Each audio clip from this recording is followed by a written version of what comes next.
spoke in an earlier video about the weight of oil in our economy, and particularly the weight of it in the consumer price index. I've put in this slide 40% of our economy is oil and oil derivatives and equivalents, but I honestly feel it's probably more than that. It's the things the obvious things of cooking, heating, transportation, but it's also nitrogen fertilizers, packaging, clothing are all very, very oil related, oil dependent, and that's not necessarily counting imports. So every little plastic gizmo or every piece of clothing that has kind of some elasticine or whatever it is that you're importing from China, all of that is obviously oil, which is not necessarily counted as part of our economy directly. But that's not what I want to go into. But what I want to go into today is we see the impact we understand the impact on the consumer price index, but I just want to explain how that by channeling the oil, the weight of oil and oil related products in our economy through the consumer price index, how that then brings the influence of oil much deeper into our lives. And I just want to explain how that happens. And I'm just going to say I spent 30 years writing about interest rates, and I wrote about them for all the great all the great palaces of capitalism, all the great palaces of Mammon, for Credit Suisse, for Vanguard, for Schroders, and so on. And this was my job for 30 years. I was condemned to 30 years of boredom for trying to change the system from within.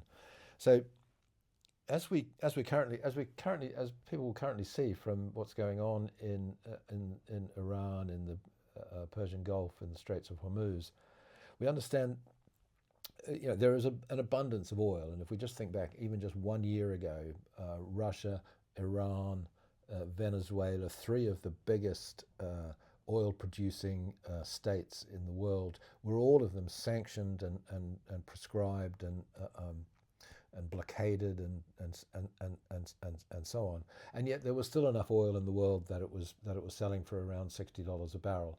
$60 a barrel in real terms. So if we discount inflation, is about double what it was in 1945. So given the fact that our current economies are 5 or 6 times the size of what they were in 1945, the fact that the price of oil is only double is astonishing. It just shows how cheap it is. And if peace was suddenly to overcome the world, which we can only hope that it does, the price of oil would plummet, absolutely plummet. It would be back down to where it was in real terms, back down to where it was in 1945, which in current money, in current US dollars, would be around somewhere between $25 and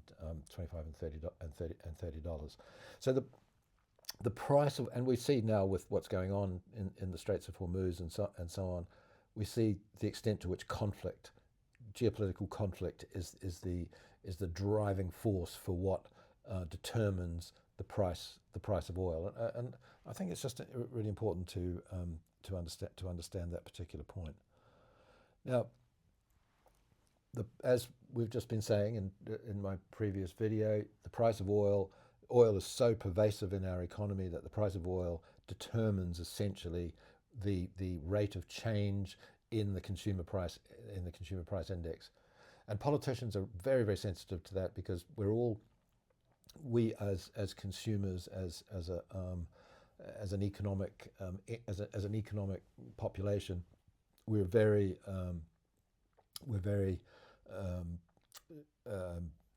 get very emotional. We get very emotional when prices change, when prices go up particularly a lot and quickly, in ways that we may or may not fully understand, we get very, very tetchy, very, very angry, and governments and in democratic states start to lose elections, which is obviously not what they're looking to do. Now, the consumer price index sets the interest rate, and this is called the New Zealand model. It was originally instituted in New Zealand. A fellow called Roger Douglas, who was the what in New Zealand you'd call the finance minister at the time. This is in the mid-1980s, and he was asked in a TV interview what he would like the New Zealand Reserve Bank to do at a time of quite strong inflation, and his reply was he would like the Reserve Bank to bring inflation down to around 2%, which would be a relatively mild annual increase, and would show that the economy was active and alive and spontaneous and so on and so forth, without actually driving prices higher so rapidly that people became panic struck.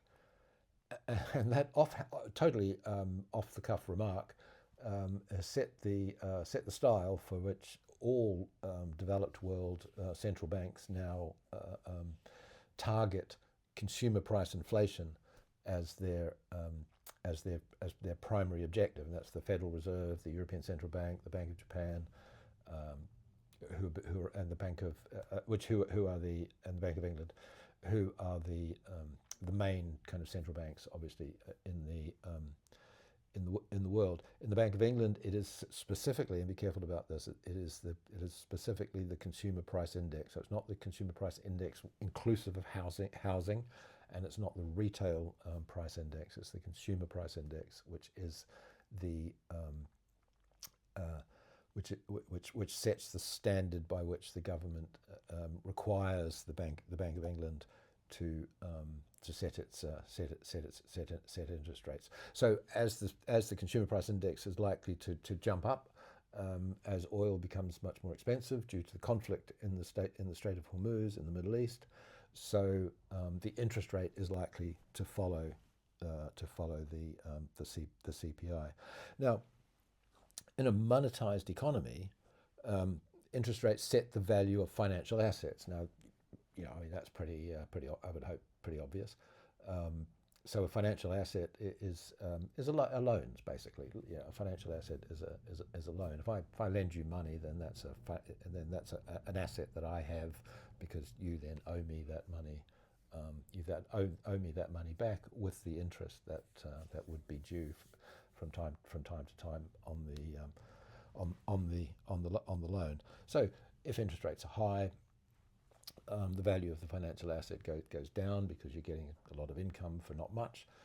If interest rates go up because oil is expensive, then financial assets become worth more because you're getting then the same income is costing you more, so the value of the financial asset goes up. It's kind of smoke and mirrors. It's tricky stuff, but it's actually just maths. It's really just maths. Honestly, there's no sort of capitalist puppet string pulling in the background there. If the yield goes down, the price goes up. The yield goes up, the price goes down. It's just these things are just maths. We can have another video explaining all that. Should anybody feel the need. So what are financial assets? Well, shares and bonds. Shares and bonds are both forms of loans, and the value of the shares and bonds is determined by interest rates, which is determined by the CPI, which is determined by the price of oil, which is determined by geopolitical conflict. And you'll see how Wall Street and the S&P 500, which is or the Dow, the sort of big headline, or the Nasdaq, the big headline indices of how the stock market is doing, which Donald Trump watches assiduously every all more right into the deep hours of the night while he's feasting on his hamburgers and chicken and chips and Coca-Colas, etc., etc. I shouldn't be. I don't. He's not going to sue me for billions for saying that. I'm not. That's what I've heard. That's hearsay. Shares and bonds. are obviously affected. But then student loans. Again, a student loan is a loan. A loan is a financial asset. So the cost of your student loan is going to be determined. Student loans are a bit more controlled, but they're ultimately going to be controlled by interest rates, and then mortgages. So the thing with mortgages, of course, is that the value of the mortgage, or the cost of the mortgage, affects the cost and the value of your home. So one of the main reasons that homes are so expensive in throughout the Western world, whether there's plenty of room or not much room, or whether there's prohibitive planning laws or very few planning laws, whether you're in the prairies of Alberta, or in the concentrated densities of Seoul or Tokyo or London or New York. One of the reasons that residential property is so expensive is, in fact, because because oil has been cheap, interest rates have been low. Therefore, you can borrow more and more and more if you've got the standard income, and that inflates the value of property. So shares and bonds, student loans, mortgages are all financial assets, and these financial assets define your life. They define or they determine the cost of real assets, and I think you probably already got the gist of what comes next. Shares and bonds are your pension. So if the value of the shares and bonds is going up because the value of oil and therefore interest rates is coming down, it makes your pension more and more expensive. It makes your education more and more expensive. And ultimately, it makes your home more and more expensive, or it makes it much more expensive to get to acquire a home, but also more valuable to own one.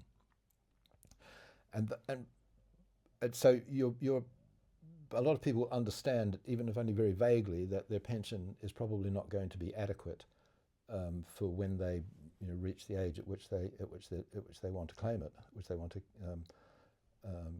cash it in, and that their home is way more expensive, than it ought to be, and indeed that their education is way more expensive than it ought to be. And what we should bear in mind is that your pension is worthless for the same reason that your home is unaffordable. That's a really dismal thought, isn't it? But there you go. That's just the truth, I'm afraid. And here we just get the full journey from the price of from the oil, the extent to which our economy is saturated in oil, down to how that saturation defines the real assets that determine the quality of our life. Thank you for listening. Be very interested if you have any thoughts, put them in the comments.